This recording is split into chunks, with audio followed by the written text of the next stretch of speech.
আসসালামু আলাইকুম ওয়া রাহমাতুল্লাহি ওয়া বারাকাতুহু।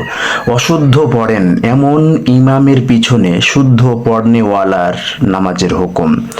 যদি কোনো ইমামের পড়া অশুদ্ধ হয় এবং তাকে বলার পরও কোরআন পড়া ঠিক না করেন এবং সহি পড়তে পারেন এমন কোনো ব্যক্তিকেও নামাজ পড়তে দেন না। কিন্তু যিনি সহি পড়তে পারেন তিনি জানেন জামাতে নামাজ পড়া ওয়াজিব।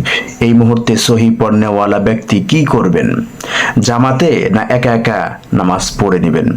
সম্মানিত দর্শক মণ্ডলী, এক্ষেত্রে আমরা জেনে থাকব কোরআন শরীফ ভুল পড়লে গুনাহ হবে, তবে সব ভুলের কারণে নামাজ ফাসিদ হয় না বা নষ্ট হয় না।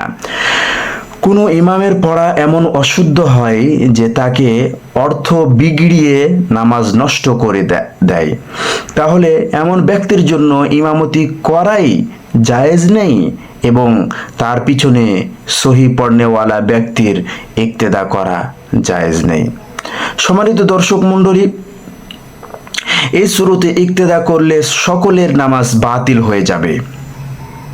আবারও বলছি, যদি অশুদ্ধ পড়নেওয়ালা ইমাম হয় এবং শুদ্ধ পড়নেওয়ালা মুক্তাদি হয়, তাহলে যদি শুদ্ধ পড়নেওয়ালা মুক্তাদি নামাজে উপস্থিত থাকে, এই শুরুতে ইক্তেদা করলে সকলের নামাজ বাতিল হয়ে যাবে। আর যদি এমনি অশুদ্ধ হয় যে তাতে গুনাহ হওয়া সত্ত্বেও নামাজ নষ্ট হয়ে যাওয়ার আশঙ্কা কম, যেমন মদ, গুনাহ ইত্যাদি ভুল, তাহলে সহি পড়নেওয়ালা তার পিছনে নামাজ না পড়ে অন্যত্র সহি পড়নেওয়ালা ইমামের পিছনে নামাজ পড়বে। তবে যদি অন্যত্র গেলে জামাত ছুটে যাওয়ার প্রবল আশঙ্কা থাকে, তাহলে এই ইমামের পিছনেই নামাজ পড়ে নিবে।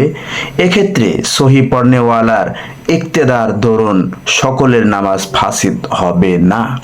সম্মানিত দর্শক মণ্ডলী, আশা করি বুঝতে পেরেছেন এবং আমরা চেষ্টা করব প্রত্যেকটি মহল্লায়, প্রত্যেকটি মসজিদে যেন ইমাম সাহেবেরা শুদ্ধ পড়নেওয়ালা হয়, যেন কোরআনুল কারীমটি বিশুদ্ধভাবে তেলাওয়াত করতে পারে। এদিকে আমরা লক্ষ্য রাখব। আসসালামু আলাইকুম ওয়া রাহমাতুল্লাহি ওয়া বারাকাতুহু।